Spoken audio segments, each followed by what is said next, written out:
وعلیکم السلام ورحمۃ اللہ وبرکاتہ۔ سوال ہے، جو حضرات صاحب مال ہیں جنہیں اللہ تعالیٰ نے مال سے نوازا ہے، جب وہ اس مال سے زکوٰۃ نکالیں گے تو اس زکوٰۃ کا حقدار کون لوگ ہوں گے؟ ہمارے معاشرے میں یہ بات عام ہے، غربا فقراء مساکین کو نظر انداز کر کے ان مدرسوں یا اداروں میں اپنے مال کی زکوٰۃ ادا کرتے ہیں، جہاں امیروں کے بچے بھی زیر تعلیم ہوتے ہیں اور ان سے داخلہ کی فیس اور ماہانہ فیس بھی لی جاتی ہے۔ سب سے زیادہ افضل زکوٰۃ ادا کرنا کہاں ہے؟ قرآن اور حدیث کی روشنی میں وضاحت فرمائیے۔ ناچیز آپ کے جواب کا منتظر رہے گا۔ تو مالداروں پر زکوٰۃ فرض ہے۔ وہ زکوٰۃ میں اپنے مال کا 2.5% ادا کریں گے، جو بھی مال ہے ان کے پاس، یعنی 40واں حصہ اپنے مال سے وہ زکوٰۃ میں ادا کریں گے۔ سوال یہ ہے کہ یہ زکوٰۃ کس کو دی جائے؟ تو قرآن کریم نے اس کی رہنمائی فرمائی ہے، انما الصدقات للفقراء والمساکین، کہ یہ زکوٰۃ جو لوگ نکالتے ہیں اپنے اموال کی، یہ سب سے پہلے اس کے حقدار فقراء ہیں۔ وہ جہاں بھی ہوں، گھروں میں ہوں یا مدرسوں میں ہوں، وہ اس کے حقدار ہیں۔ والمساکین، اور اسی طرح سے معاشرے کے اندر جو مساکین ہیں وہ اس کے حقدار ہیں، چاہے وہ مدارس میں ہیں یا گھروں میں ہیں یا کہیں اور پر ہیں۔ اور اسی طرح سے اور بھی بہت سارے لوگ ذکر کیے گئے ہیں، زکوٰۃ وصول کرنے والے، مانگنے والے، وسائلین کا لفظ بھی ہے، وہ پھر رقاب، اور کسی قیدی کو جو بے گناہ جیلوں میں بند ہے ان کو چھڑانے کے لیے بھی زکوٰۃ استعمال کی جا سکتی ہے۔ والمؤلفۃ قلوبہم، اسلام کی طرف کسی کو راغب کرنے کے لیے بھی اس کو زکوٰۃ دی جا سکتی ہے۔ یعنی اگر کوئی غیر مسلم ہے، اس کو اگر زکوٰۃ میں سے کچھ دیا جائے، اس کی امداد کی جائے، ممکن ہے وہ اسلام کی طرف آئے گا اور اسلام کی رغبت اور اسلام کے لیے اس کے دل میں جگہ پیدا ہو جائے، تو اس کے لیے بھی زکوٰۃ دی جا سکتی ہے۔ اور اس طرح سے ہے وفی سبیل اللہ، اور اللہ کے راستے میں، وابن السبیل، اور مسافر اگر وقتی طور پر محتاج ہو گیا ہے، مسکین بن گیا ہے، تو اس کو بھی زکوٰۃ میں سے دیا جا سکتا ہے، تاکہ وہ اپنے سفر کو آسانی سے پورا کر سکے اور اپنے گھر واپس جا سکے، اتنا اس کو زکوٰۃ میں سے دیا جا سکتا ہے۔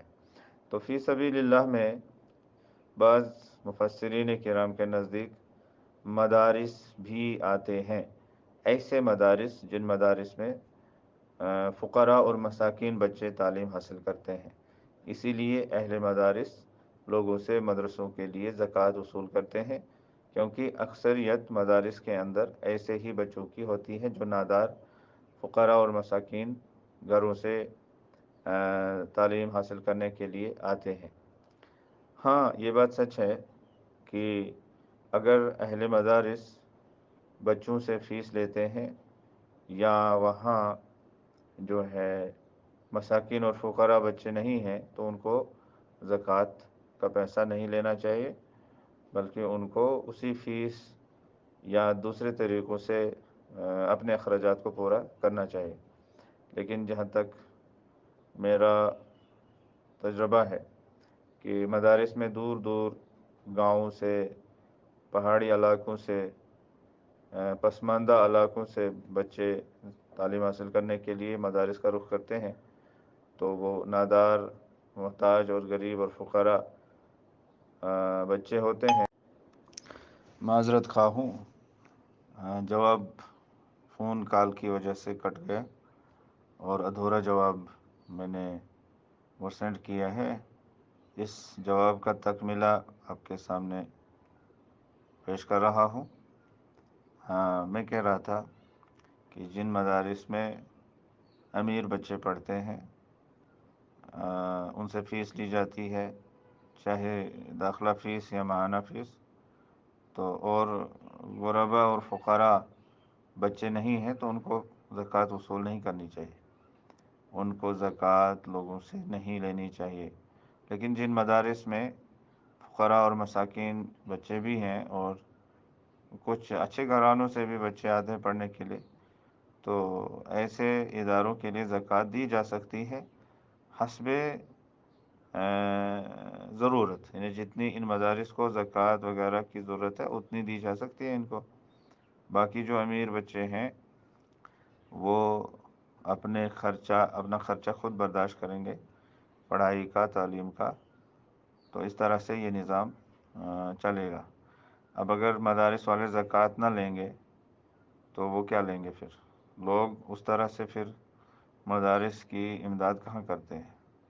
اور مدارس نے جو کام کیا ہے اس معاشرے کو خرافات اور بدعات اور شرکیات اور توہمات سے بچانے کے لیے، اور اسلام دشمن طاقتوں نے جو مدارس پر حملے کیے ہیں، مدارس نے ان کا مقابلہ کس طرح سے کیا ہے اور اسلامی شناخت کو برقرار رکھا ہے۔ مسلمان اس ہندوستان کے اندر اپنا سر فخر سے اونچا کر کے اسلام پر عمل کرتے ہیں، یہ صرف مدارس کی دین ہے۔ لہٰذا مدارس کو زکوٰۃ لوگ نہیں دیں گے تو پھر کہاں دیں گے؟ ٹھیک ہے، غربا، فقراء، مساکین، دوسرے محتاجوں کو بھی دی جائے، اور دیتے ہیں لوگ۔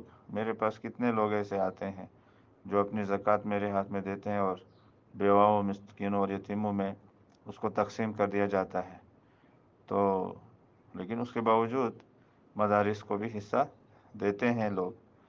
تو یہ سلسلہ چلنا چاہیے، اللہ تعالیٰ اس میں برکت عطا کرے۔